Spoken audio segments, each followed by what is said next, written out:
fragrance of selfless love that has drawn the world into one family. The truth of an eternal message that has been revealed through every act and word. The fulfillment in service that has been taught by relentless sacrifice. The Lord's own life is indeed His message.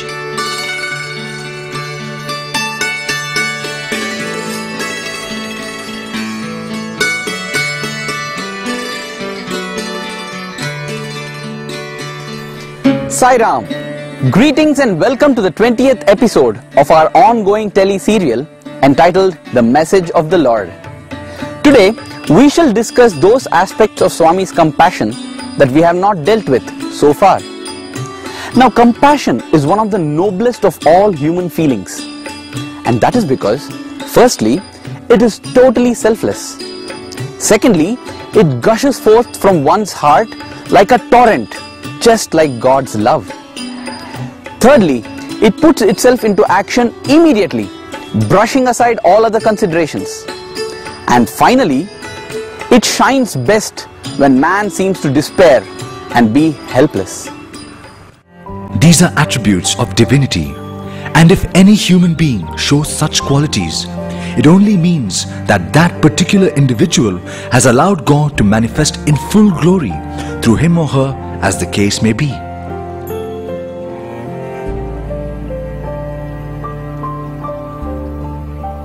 In this episode, we shall offer some glimpses from Baba's life, highlighting the deeper meaning of compassion.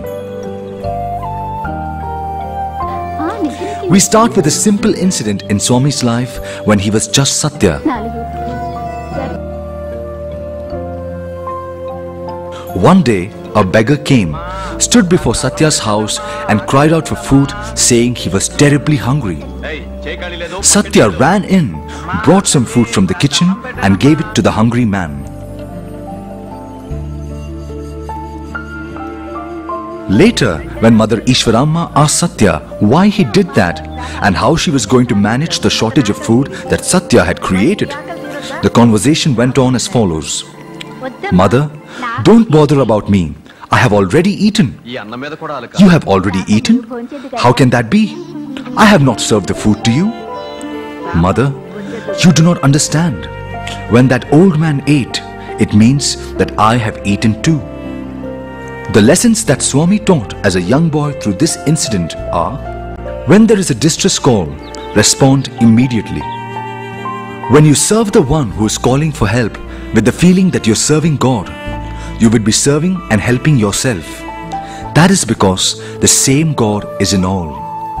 If you merely give charity, you see the receiver as different from you. But when you show divine compassion, the one who serves and the one who is the so-called beneficiary merge into one. That is why Sathya declared that when the old man ate, it was the same as he eating himself. That is the deep spiritual lesson that Sathya taught, and in such a simple manner. Swami always makes highly complicated things so simple that even a child can understand. Let us move on and cut to a later period when Swami travelled a lot and went to various places. Many decades ago, during a trip to Bombay, Swami gave darshan to prisoners. He watched these boys getting practical experience in a workshop and also gave a lot of joy to the spastics. Let's now cut to Chennai, formerly known as Madras. Swami went to medical camps, interacted with women engaged in spinning, and even visited a paper factory just to please a devotee. All these are subtle manifestations of his limitless, endless and non-stop compassion, but we seldom see it that way. In the early 70s, there was a big flood in Puttaparthi that left many villagers homeless. In fact, they did not even have a shelter. Swami then took them into the ashram and let them stay there till the flood subsided. Later, Baba built a colony called Sai Nagar, which is not only still around, but has actually prospered and improved. In the 70s or so, there was a massive cyclone that swept through Krishna district and caused a lot of havoc. Swami immediately organized disaster relief. Late Mr. Kasturi gave a fascinating account of it all in his monumental biographical series Satyam Shivam Sundaram. Let's move on to the year 2001, when on the morning of 26th January, celebrated in India as the Republic Day, there was a massive earthquake in Gujarat. The quake, which was about 8 on the Richter scale, killed about 20,000 people, injured about 170,000, destroyed about 400,000 homes, and left more than 500,000 homeless. Swami was in Vrindavan, Bangalore at that time, and when he heard the news, he became deeply concerned and immediately started organizing relief. People may say, people suffer in many ways, including due to natural calamities, due to past karma. Karma is mandated by God and must be allowed its play. It cannot be interfered with. Well, what these people are trying to do is to find a clever argument to excuse themselves from giving disaster relief. Just ask them, suppose your mother is found to have cancer. Would you just sit around saying, it is all karma, she has to suffer? Clearly you would not. Instead, you would be running around to see how you can secure the best treatment for your mother. That being the case, why this difference in attitude? Swami was quite clear that since people were suffering badly, help ought to be sent to them immediately. By the way, Baba's point regarding the karma angle is as follows. Yes, karma does lead to suffering. However, the scriptures do not say that you are not supposed to help people in distress. In fact, you should. And that really is what compassion, duty, and helping others are all about. Karma is something between the individual and God. But the dictates of dharma do not ever forbid giving help and assistance to those who are suffering. On the contrary, it is your duty to help whenever possible, to the extent possible, no matter how small the help is. Getting back to the Gujarat earthquake, instructions were promptly sent to Puttaparthi and relief for the quake victims was quickly organized. A convoy of trucks carrying relief supplies soon left, with more trucks joining the convoy on the way in Hyderabad. Swami not only sent relief, but also a senior person, namely Mr. Chiranjeevi Rao, to stay at the disaster site as long as was necessary, personally supervise the distribution, and to do all that was required to wipe the tears of the suffering people. That is Baba. He does not merely send goods, but also his love. When Mr. Rao reached Gujarat, he was promptly contacted by the members of the Gujarat wing of the Sai organization. Mr. Rao was taken aback by what he saw. Mr. Rao noted that most of the relief effort, and there sure was a lot of it, was focused mainly on the big cities.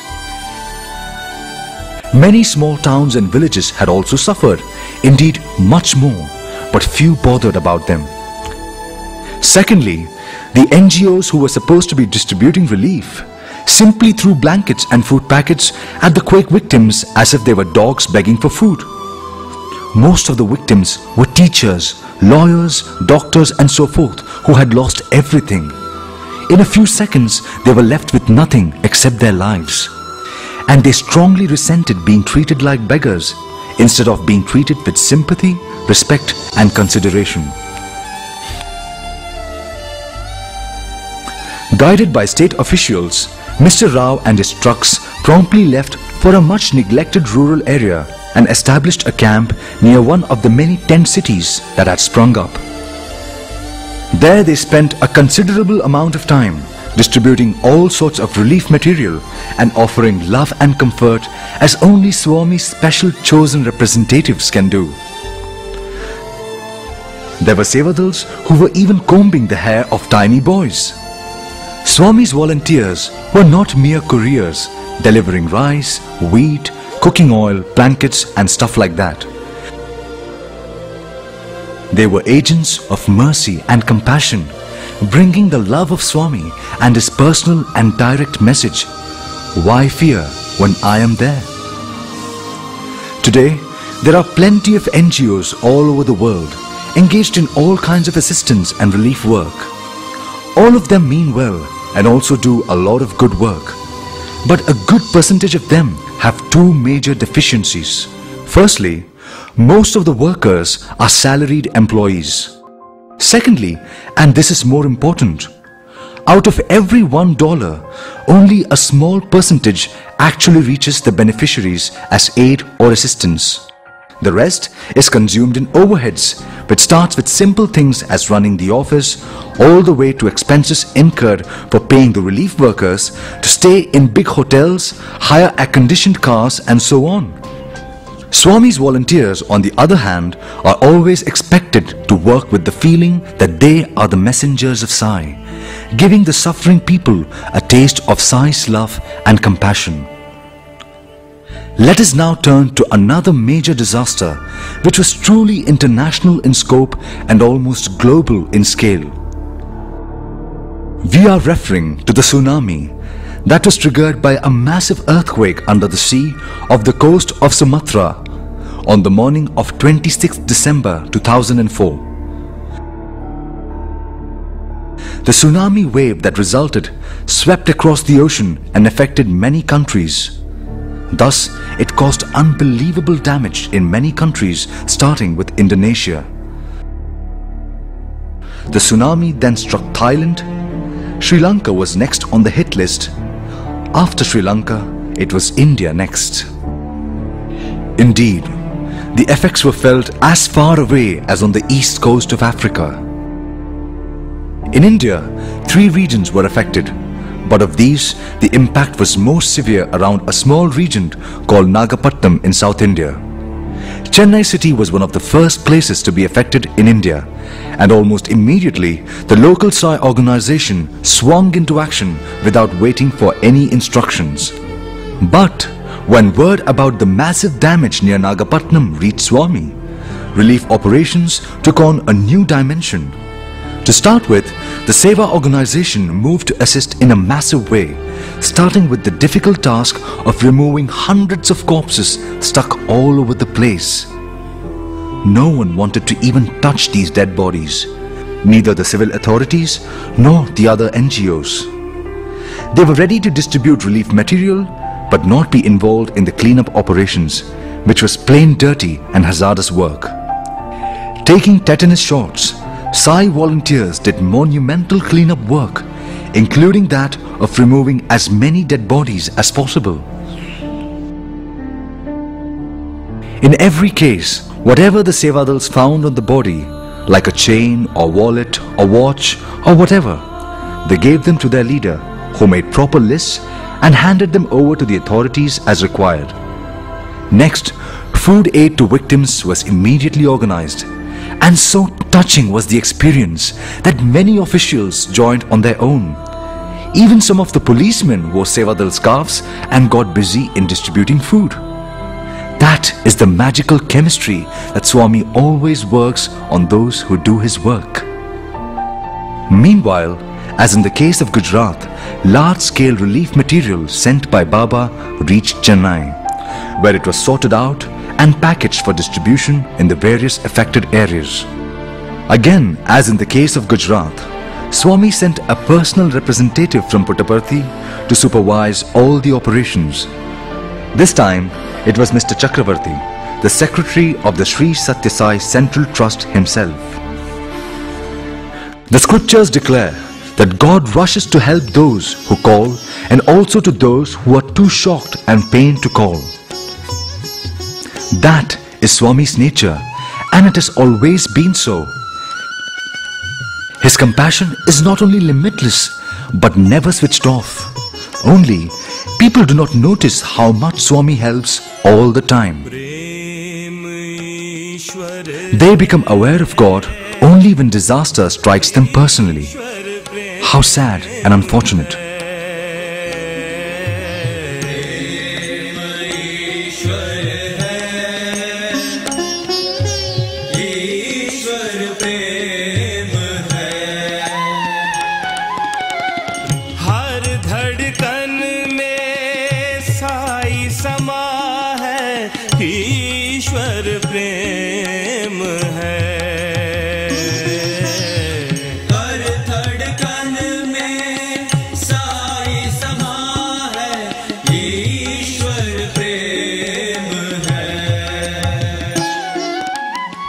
We now move on to the year 2008, when a massive flood affected the state of Orissa on the east coast. Now, Orissa has been well endowed by nature with natural resources of various kinds. But alas, the people of the state have mostly been mired in poverty before independence as well as after. Poor people seldom receive attention, in good times as well as bad. Yes, when there is a massive disaster like a flood, urban dwellers do see a bit of the floods on the television. They also see some photos in the newspapers. People then express some sympathy and thereafter promptly go about their own business. Not so in the case of Swami.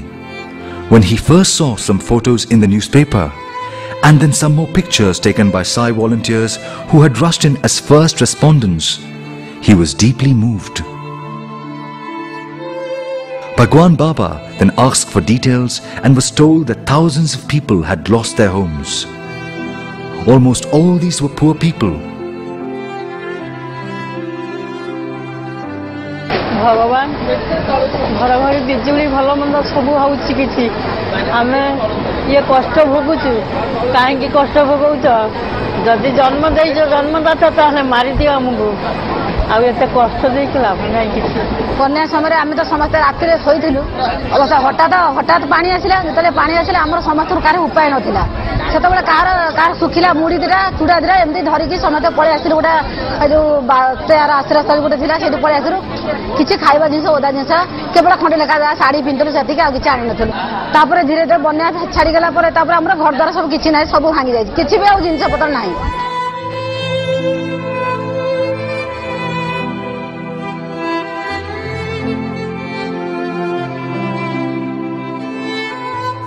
Swami could take it no more. Promptly he ordered the building of 700 houses for the dispossessed. He has decided out of his mercy and his love that immediately a sum of rupees 10 crores will be given to the state of Orissa for construction of new houses for all those people who have lost them.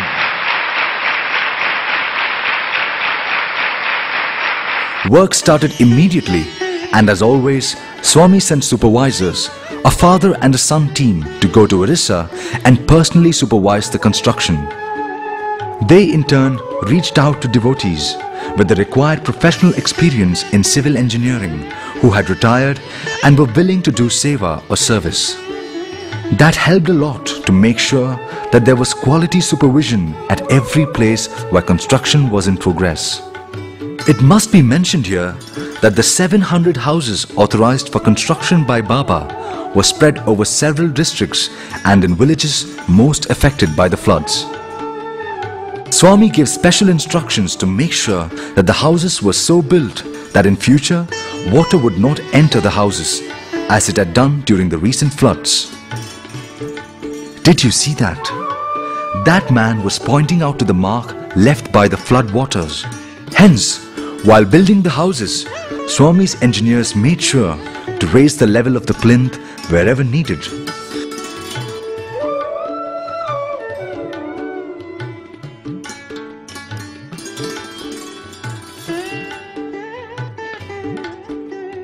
The first batch of 200 houses were completed within 4 months, and all the beneficiaries made a pilgrimage to Puttaparthi to receive the keys to their new homes in the divine presence.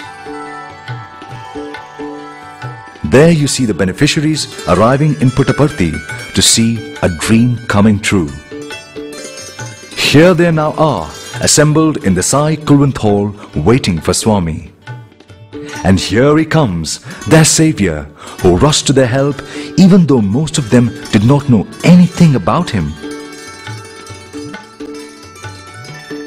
Has not Swami said, "Call me by any name, and I shall respond as long as you cry with love and passion for me"? Here we see the pilgrims from Orissa receiving blessings from Bhagwan Baba and the keys to their apartments and some gifts as well.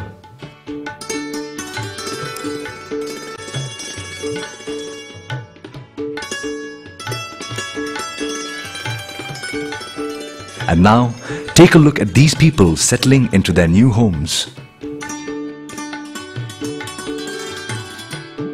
In all, Swami has built 700 houses. And while the first batch of beneficiaries travelled to Puttaparthi to receive the keys, all the others got their keys after simple functions in Orissa itself. Everything happened quietly and without fanfare. No big meetings, no media blitz or Gala PR campaign. There were no political heavyweights making bombastic speeches and so on. Pure compassion does not work that way.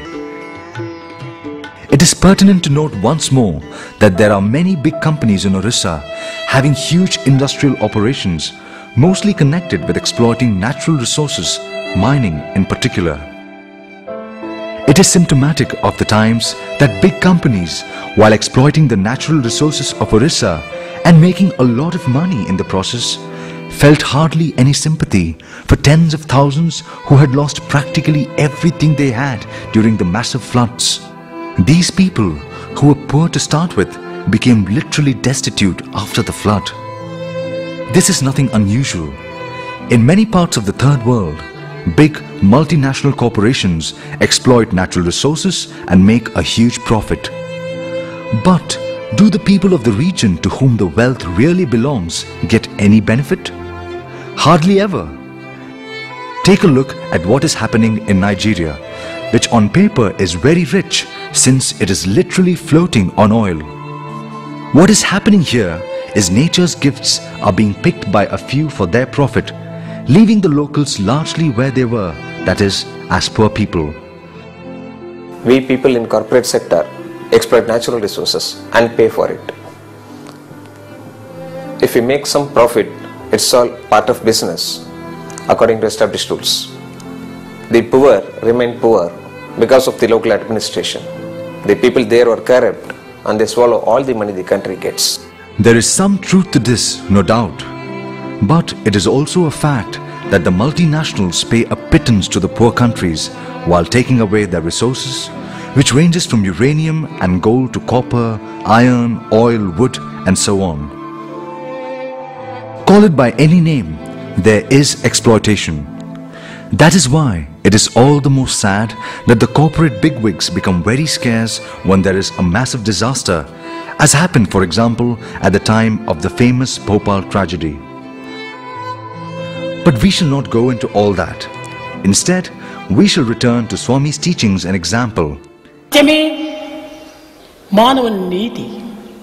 Satya, the truth, is niti, the morality.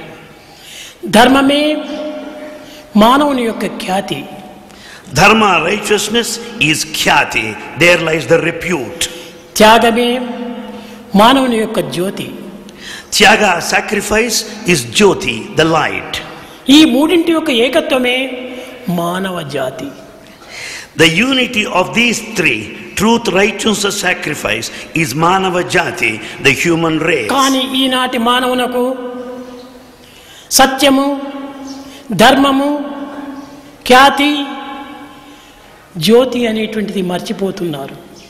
Men have forgotten the truth is the light, righteousness is the light, sacrifice is the light of life. It's not for the sake of society. You have got to adopt and follow for your own benefit.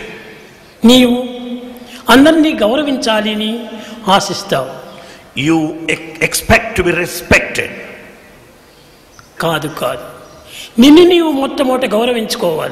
First, respect yourself. మానవునికి ఆధారమైనటువంటి యొక్క పునాది. Self-respect is the very basic foundation of human life. ఈ ఆత్మగౌరవమే లేకుండా మానవుడు ఇతరులు ఏ విధంగా గౌరవించగలడు? A man without self-respect is not expected to respect others. ఇతరులు ఇచ్చేటువంటి గౌరవానికి కాచుకోవడానికి కూడా వీలు ఉండదు. It's not possible to expect respect from others. మొదలు నీవు ఇతరులను గౌరవించు. First, you respect others. నీవు ఇతరులను ప్రేమించు. You love others. నీవు ఇతరులకు తగినటువంటి హృదయాన్ని అందించు. You share your heart and the sentiments with others. ఇది నీ ప్రధానమైనటువంటి యొక్క కర్తవ్యం. This is your main duty. Money is not the most important resource that is needed. It is compassion. When there is no compassion, all the money in the world can do little good. God has given humans a lot of capital to get started, like so many natural resources, great intelligence and so on. But what are humans doing? What is the norm these days? In most places, a few manage in some way or the other to corner most of the wealth at the expense of the masses. That is unfair and adharmic. While adharma has to be eliminated in its own way, Baba says it does not mean that everyone should just sit around and wait for someone else to carry the burden. That is simply not going to happen. Those who can and those who command wealth are so busy with their own matters that unless good people intervene on a large scale, the sufferings of the poor would continue to mount and become even more unbearable. Taking this cue, Sai devotees are doing all that they can all over the world.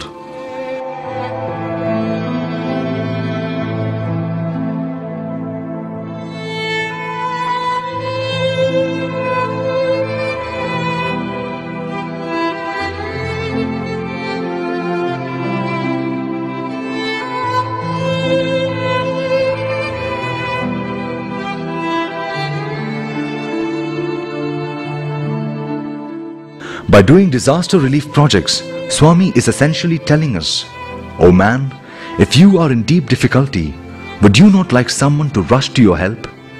In the same way, should you not do so when your fellow human beings are in deep trouble? Have I not said again and again that all are one, be alike to everyone?" It is to demonstrate the spirit of those lessons that I try and help whenever I can. You too must do the same. Compassion is infinite and can never dry up. If you are serious about your love for me, then show the world that by following Sai, the world can be changed.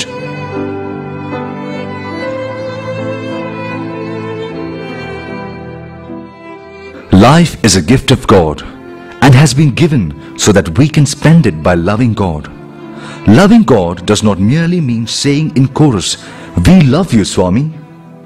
It means constantly remembering Swami and giving God alone a place in our hearts. The Bible says that man can either serve Mammon or God and not both. Swami also says the same. The heart is a single seat sofa. You can either place God on it or the devil. And do you know the simplest and easiest way to do that? All we have to do is to live our lives with the same spirit that Swami does. That is, by filling every moment with love and compassion. Now, compassion can be in many ways, big and small, but what matters is not the size, but the quality of love that goes into the service. That's all we have for this episode today. Hope you're enjoying this series. Do be back with us tomorrow. Jai Sai Ram.